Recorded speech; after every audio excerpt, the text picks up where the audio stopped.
हज़रत यूनुस अल्लाह ताला के एक बरगज़ीदा नबी थे।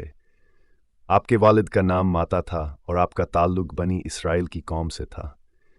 आप इराक के मशहूर शहर नीनवा में रहते थे। अल्लाह ताला ने आपको 62 साल की उम्र में नबूवरी अता फरमाई।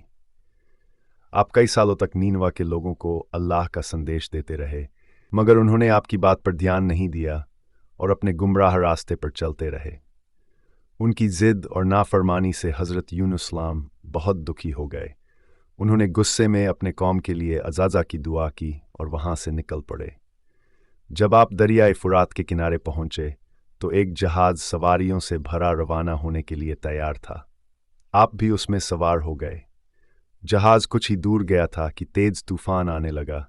लहरें उठीं और जहाज़ डगमगाने लगा। ऐसा लगा जैसे वह डूब जाएगा।